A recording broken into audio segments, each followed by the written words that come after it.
Tens of thousands of Serbian demonstrators descended upon central Belgrade to renew calls for early elections, and that grew out of an anti-corruption movement sparked by a deadly rail station disaster.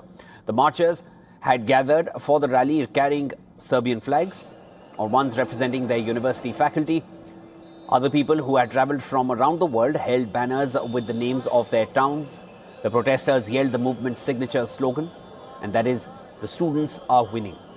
And this was to the sound of drums and whistles. The crowds streamed through the city to Slavlja Square.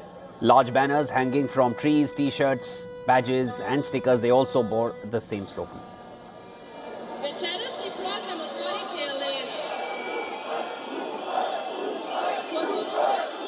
It should first be resolved to have realistic and fair elections so that there is no stealing or cheating. I'm not saying that only this government does it. There has been stealing for 100 years, and I can no longer reconcile with the fact that someone steals from someone else non-stop. We need to stand in the way of that. These youths are the real thing. We all need to stand by them so that the situation can finally move from the deadlock. We have come to stand by our young people, and we will remain at their side until the very end. We need nothing. We are not looking to occupy positions of power. We ask only for justice, and we want to save this country from these cartels.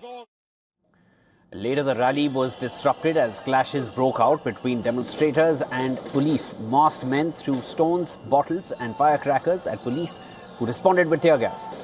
Following this violence, several people were arrested by authorities as police vehicles kept the crowds away from the presidential and parliament buildings.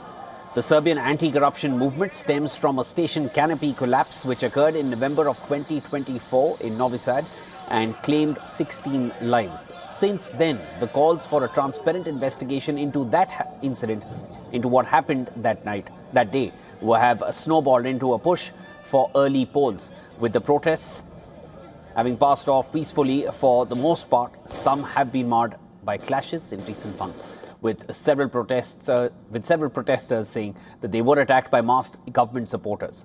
On Friday, the Council of Europe's Human Rights Commissioner warned that Serbia's rights situation had worsened, citing attacks on activists and journalists.